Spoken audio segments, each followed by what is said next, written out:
la lectura del libro de Éxodo, ya terminando con el capítulo 20, la última porción de este capítulo, y el título para la enseñanza de este día es que la base de todo bienestar está en la justicia. Amén. Así que es la justicia la que realmente viene a concedernos todo bienestar en nuestras vidas. Amén. Y es algo de lo que claramente el Eterno hace énfasis en su palabra. La justicia seguirás, ¿verdad? La justicia es bien importante en el Evangelio y en la fe y en la comunión con nuestro Elohim. Tanto justicia para con Elohim mismo y justicia para con nuestro prójimo. Dice así en el capítulo 20, versículo 22. Y Yahweh dijo a Moisés: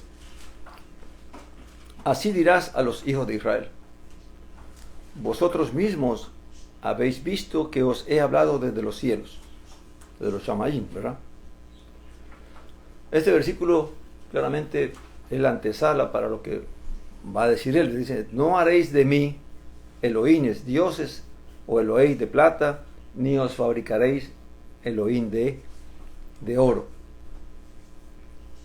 Entonces, claramente el hecho de que él dice: vistes que les hablé desde el cielo, quiere decir ninguna imagen viste, para que el hombre fuera tentado a pensar en hacer una imagen de Elohim. Amén. Ni de él, ni de hacerse de cualquier otro Elohim. Recuerde que también los ángeles se manifestaron allí, ¿verdad? Así que tampoco se puede hacer imágenes de ángeles en el sentido, bueno, uno va a decir, bueno, pero el mismo Elohim ordenó construir el propiciatorio, que era la tapa del arca, ¿verdad? Que cubría el arca del pacto. Y allí habían dos querubines con las alas extendidas, ¿verdad?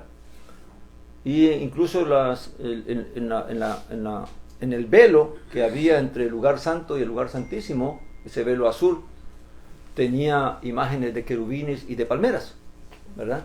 Entonces uno dice, bueno, pero ¿cómo es que el Señor prohíbe el hacerse imágenes, ¿verdad? ¿Están entiendo? Esta Marta está preguntando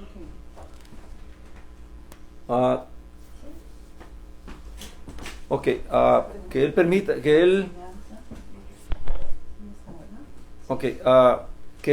que él por una parte prohíba el que se hagan imágenes, ¿verdad? De lo que está arriba en el cielo, en la tierra, y después él mismo ordena que se hagan imágenes para que estén dentro de ese lugar santo, ¿verdad? Ahora, una cosa es la imagen en el sentido de representación de algo, otra cosa es la imagen en el sentido de servirle, es de darle servicio a una imagen.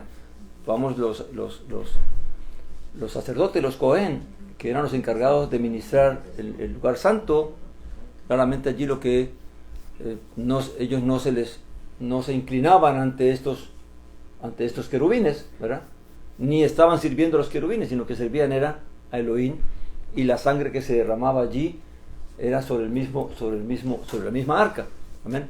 Entonces, ahora, una cosa que Israel nunca hizo fue que nunca Israel cayó en el pecado de pensar hacer una imagen que representara a Elohim en los cielos, porque nunca lo vio y nunca ningún hombre ha visto a Elohim. Amén. Pero de los malachim, solamente en el único lugar donde realmente que se hizo esto fue en el lugar del santuario donde se servía a Elohim, pero no a estas imágenes. Amén. Otra cosa es que uno se haga una imagen y uno le preste servicio a esa imagen. ¿Cómo qué? Como prenderle un incienso, prenderle una vela, ¿verdad? Ya eso es servir a una imagen. Amén. Ya es darle a la imagen un valor, creer que esa imagen tiene alguna autoridad, algún poder para ayudarme. Amén. Así que una de las cosas que uno ve en los que defienden la fabricación de imágenes es que dicen, pero precisamente eso, pero es que Elohim mismo mandó a hacer una estatua, ¿verdad? De una serpiente.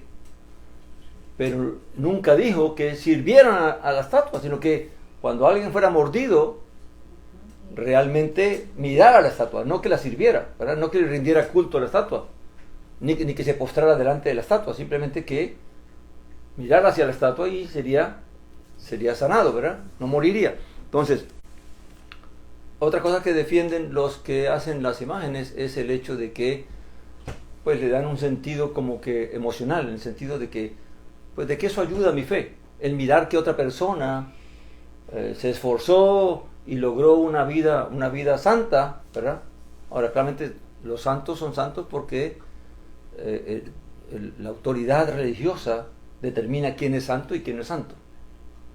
Amén. Porque cuántos santos han muerto, pero a cuántos santos se les hace imágenes, ¿verdad? Y por qué a unos se les hacen imágenes y a otros no se les hace imágenes. Y la única razón que se da, la única autoridad que se da para eso es si ese santo supuestamente hace milagros. O sea que la gente ha venido a recurrir a un muerto para pedirle por un milagro, por una intercesión, ¿verdad? Claramente, tristemente, si nos vamos a lo que es la palabra de Dios, en la palabra de Dios no está eso, no hay forma de que uno recurra, inclusive está prohibido. Más adelante vamos a ver en la ley de Moisés que se prohíbe, ¿cómo se dice? Consultar a los santos, venir a los santos, a los muertos, ¿verdad? Y es prohibido que una persona venga y consulte a un muerto. Tanto así que eso era pecado de muerte. Amén. Entonces, ahora, ¿por qué más ahora? ¿Por qué ahora sería menos aceptable? Recordemos que si la ley tenía la sombra de las cosas que eran verdaderas, ¿verdad? Y allí se prohíbe toda imagen para servirle, ¿cuánto más ahora que sabemos que el Evangelio viene a ampliar lo que es el concepto espiritual de un mandamiento, ¿verdad? Entonces, vemos que claramente si uno necesita una ayuda para hacer algo, pues ya Elohim la proveyó. ¿Qué proveyó el Padre a los creyentes para que tengan la fuerza y el poder para vivir lo que es la vida de la fe? El Espíritu Santo.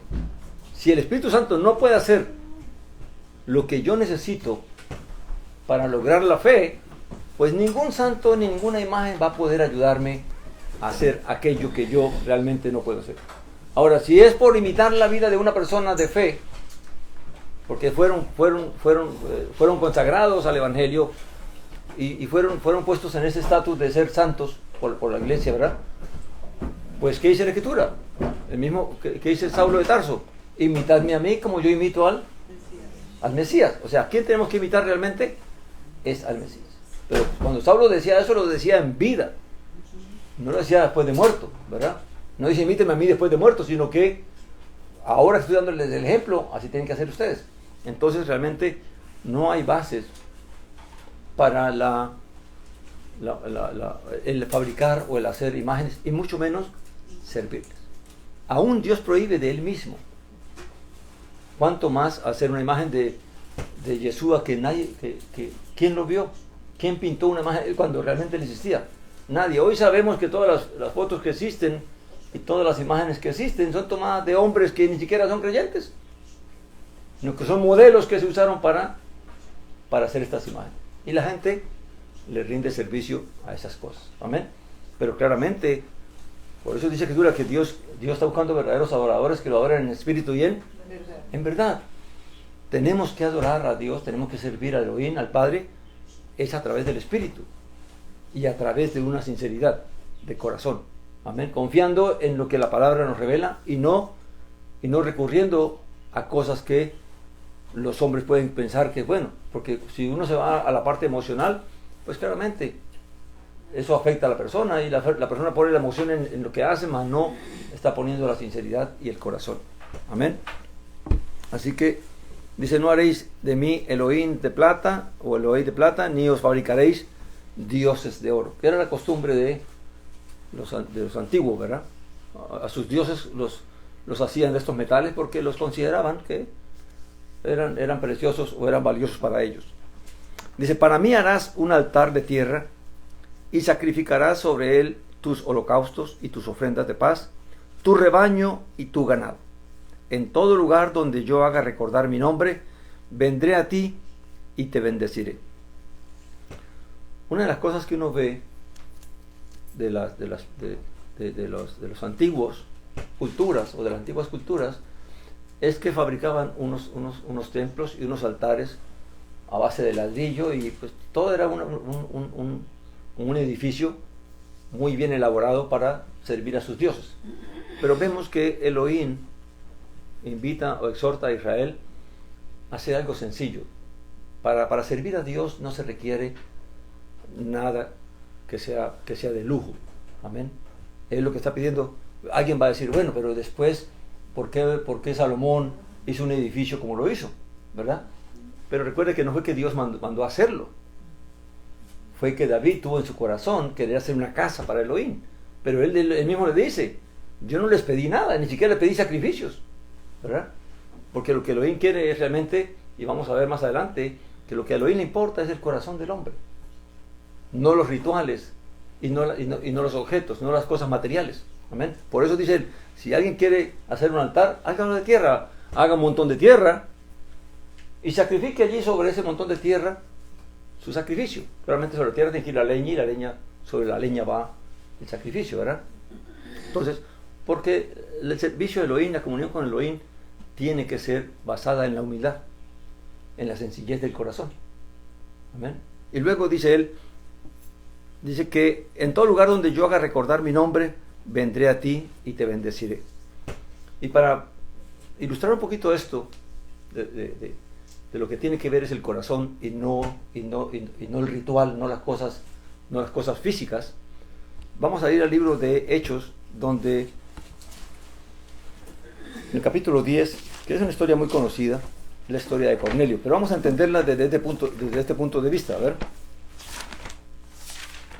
el libro Hechos 10.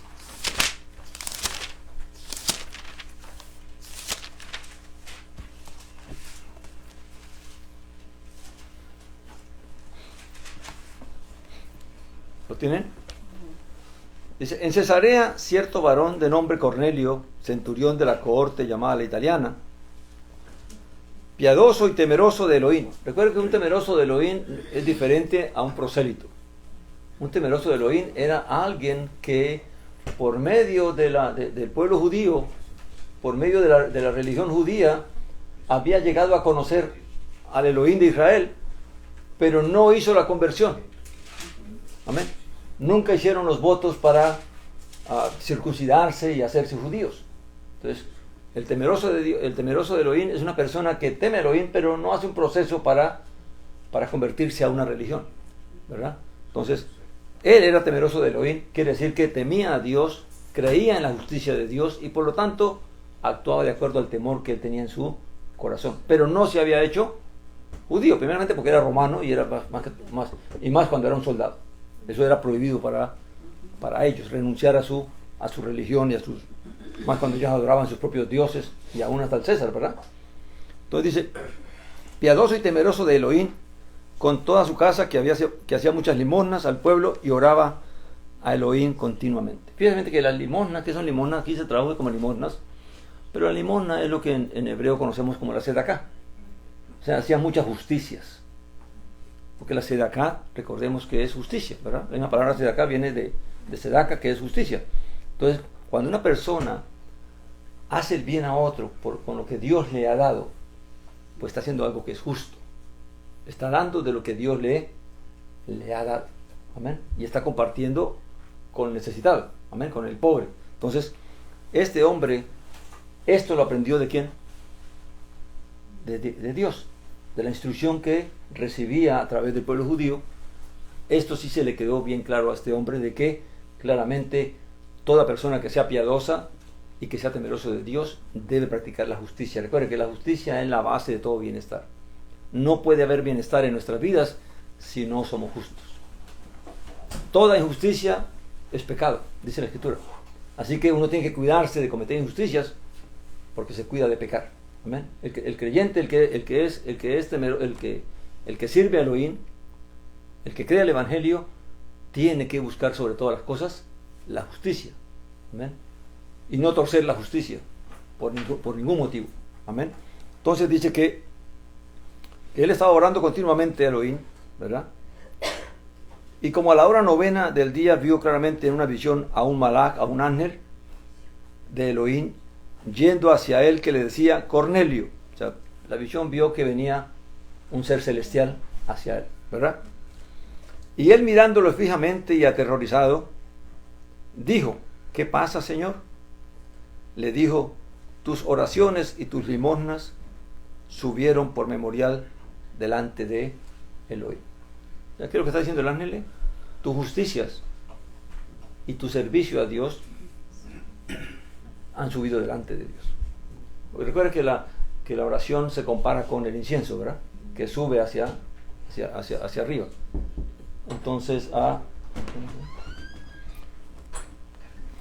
ahora, ¿qué dijo Elohim que haría en cuanto al altar de tierra?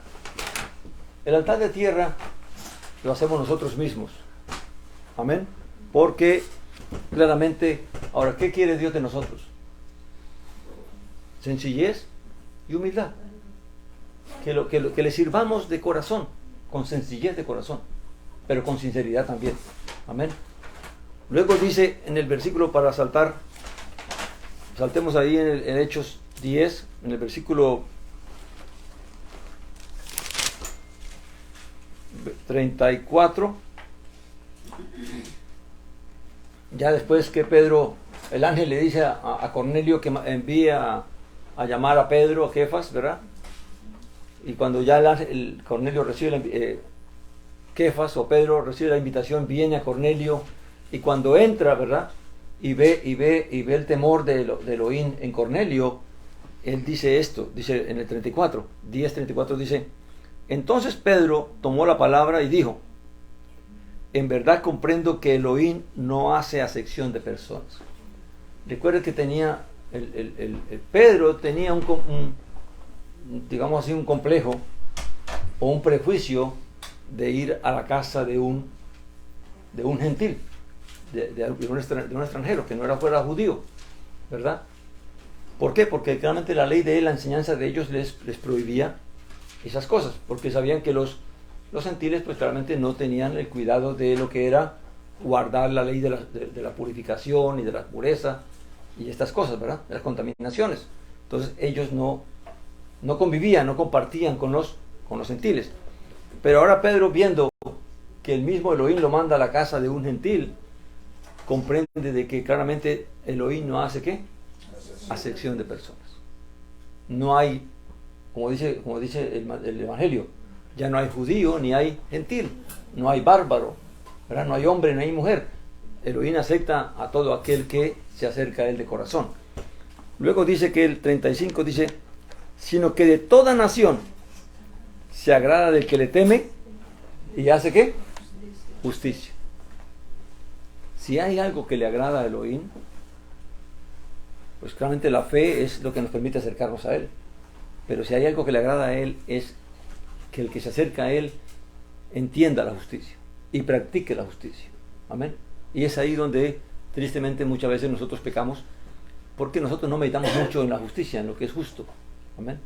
Y a veces creemos en nuestro conocimiento que tenemos de la vida, que es justo, que no es justo, cuando no hemos leído la Escritura. La única forma de establecer qué es justo y qué no es justo delante de Elohim es que comprendamos qué es lo que Él considera justo y qué es lo que Él considera injusto. Nadie puede establecer un sentido de justicia si no lee la Escritura. ¿Amén? Porque va a establecer su justicia basado en lo que él cree que debe ser, pero no basado en lo que Elohim establece que debe ser. Amén.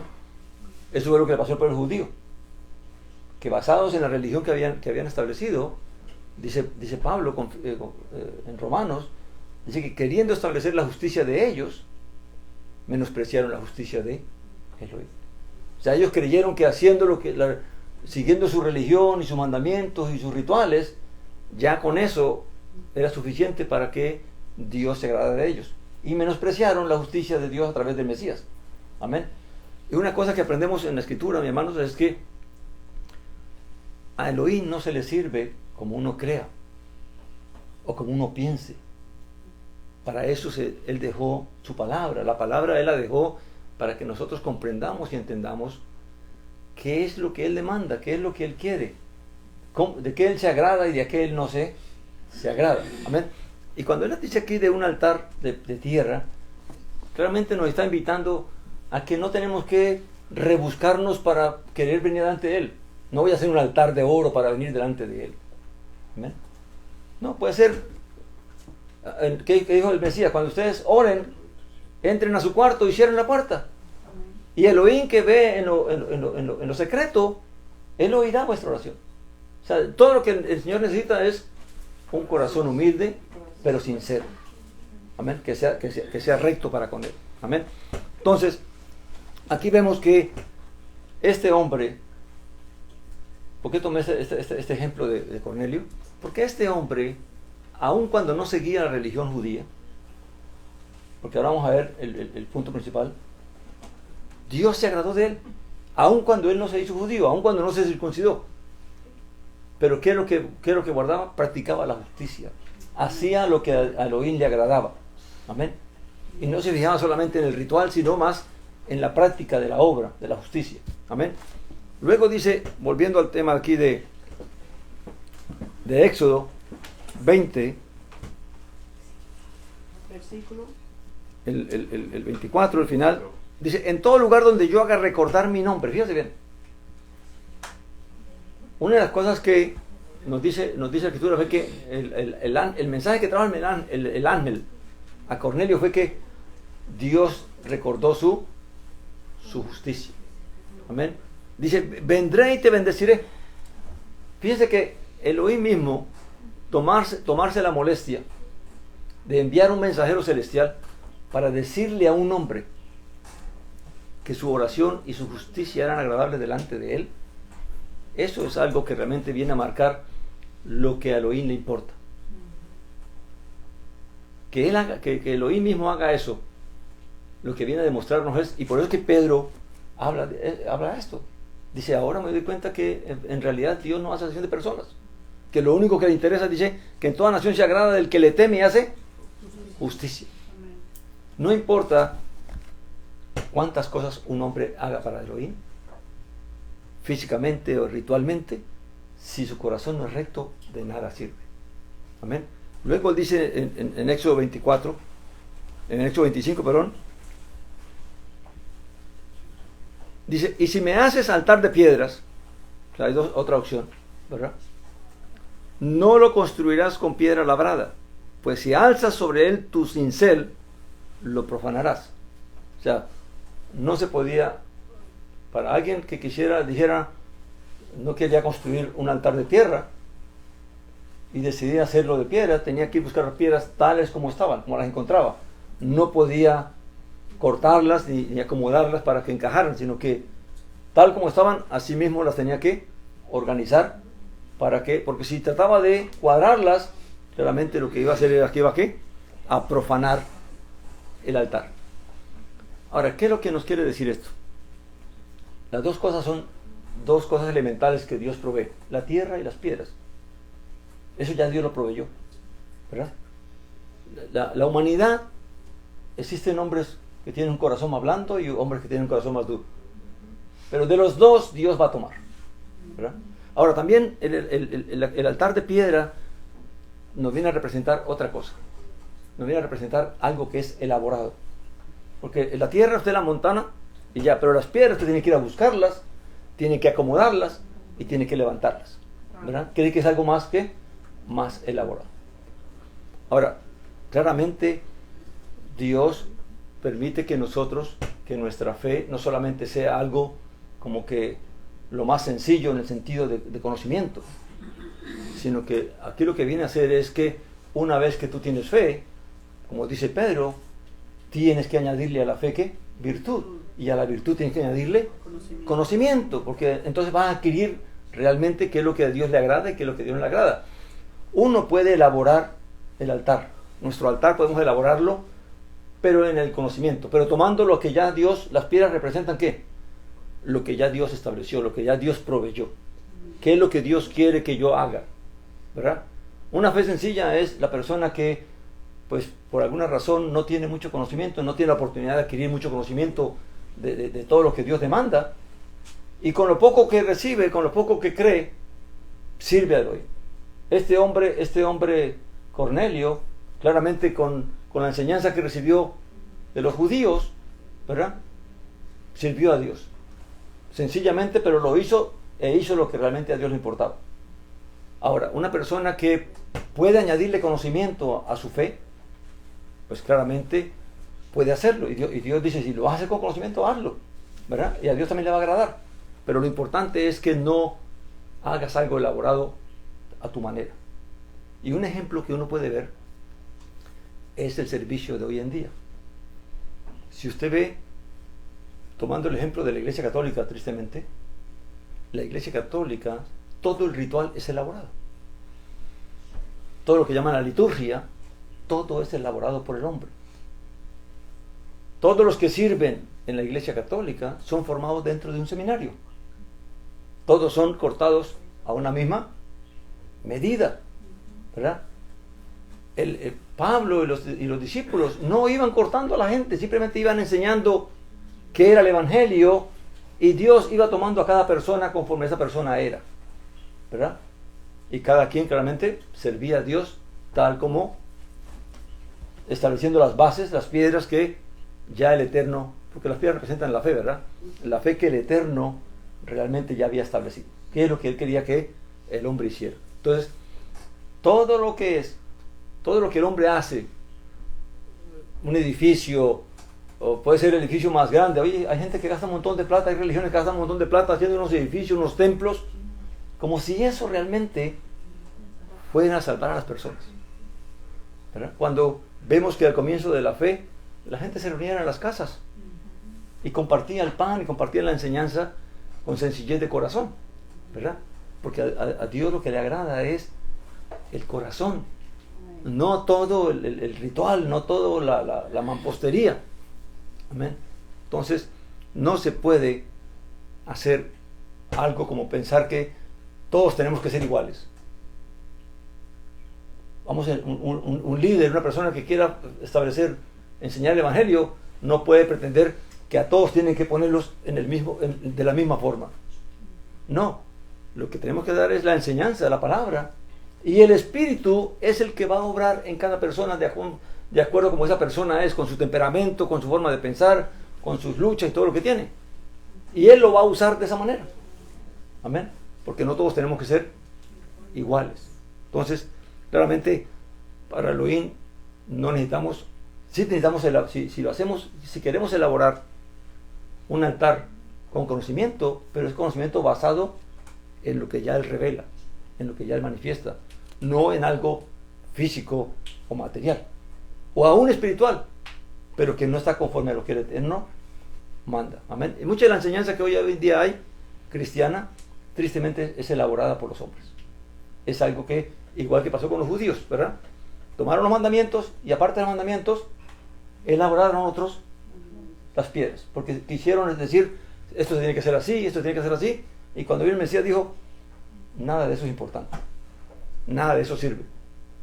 Porque aún cuando le hablaron del lavado de las manos, él dijo, pues no es lo que tú comes lo que te va a hacer daño, sino es lo que tú tienes en tu corazón. Para Elohim lo más importante es el corazón. Y de ahí muchos malinterpretan el hecho de que ahora todo se puede comer. ¿Verdad? Cuando está hablando es de la limpieza de las manos, del mandamiento ese que había allí. Amén.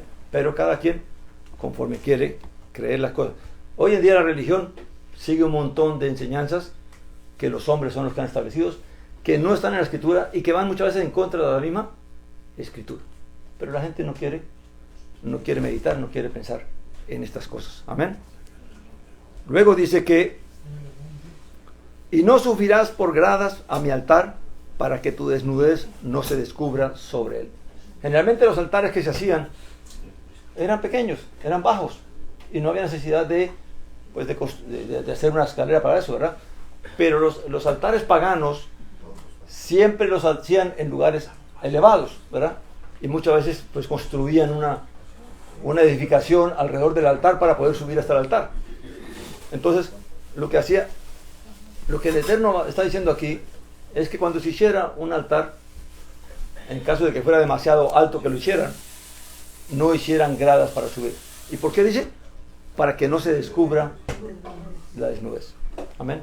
Ahora, cuando uno ve el altar que Elohim mandó a construir en el monte Sinaí para el tabernáculo, era bajito. No era un altar que necesitara escaleras ni rampa para uno subir allí, porque era bajito. A ver, era 3 pies de alto, ¿verdad? O sea, 1 yarda más o menos. Ahora, el altar que construyó Salomón sí fue un altar mucho más grande y era mucho más alto, y hubo necesidad de construirle una rampa, no una escalera, una rampa para subir a él. Ahora, si esto no lo iba a hacer nadie en particular, de hacer un altar tan grande, tan alto, ¿por qué Elohim mandar advertir esto? De que no le hagas gradas para que tu desnudez. Ahora, recuerde que antiguamente la gente no usaba ropa interior, ¿verdad? Y los vestidos que usaban no eran hasta el tobillo, eran hasta aquí, hasta la rodilla. Entonces, si una persona claramente con un vestido, con vestimenta de hasta las rodillas, sube el pie para subir un escalón, claramente si está desnudo, pues se le va a ver su desnudez, su parte íntima, ¿verdad?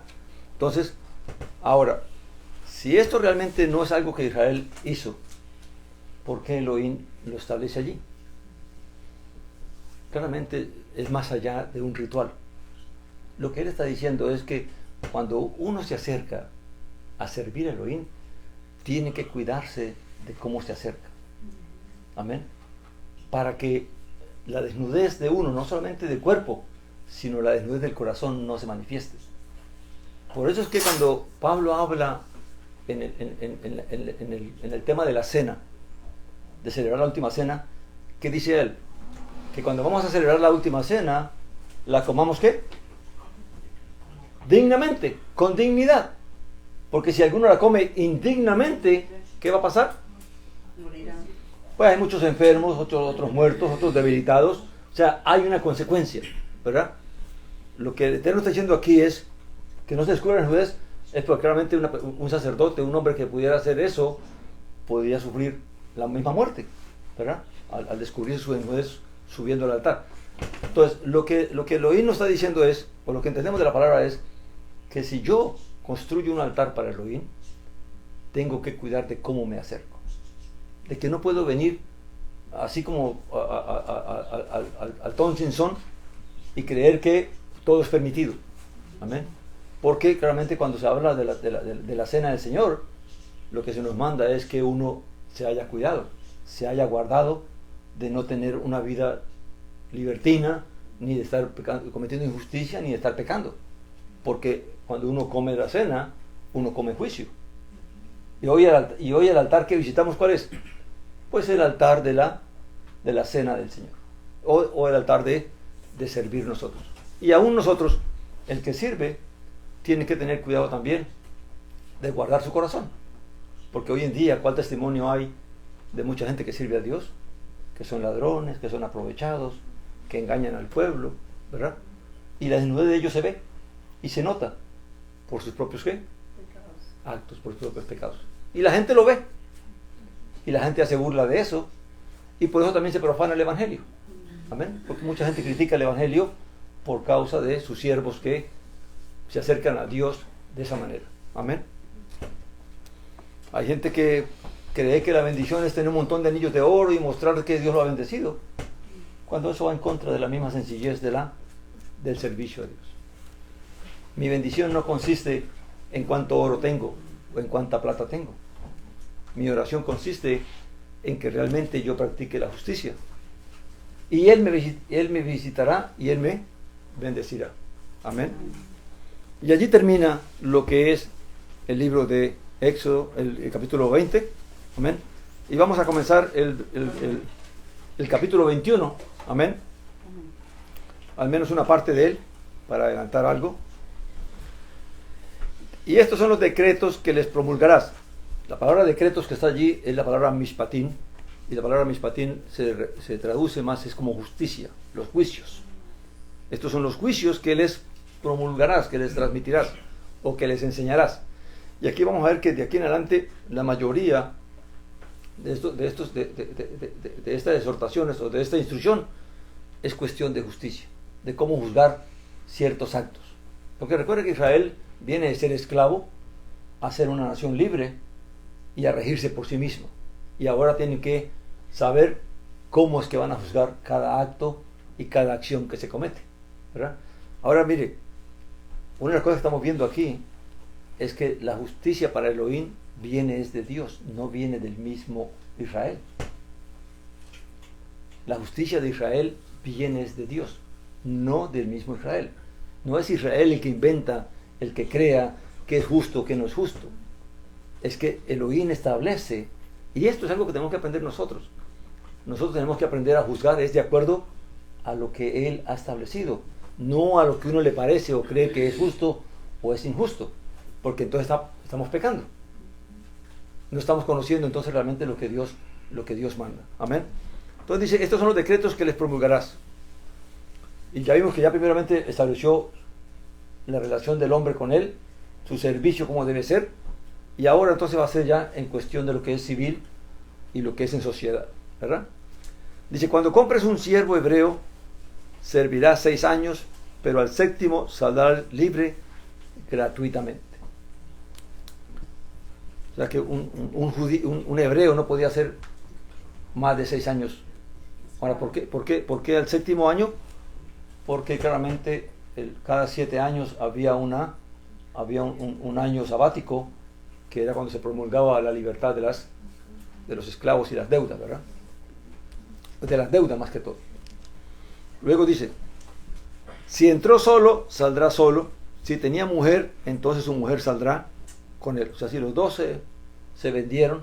Ahora, esta esclavitud no es esclavitud forzada. Vamos a entenderlo bien.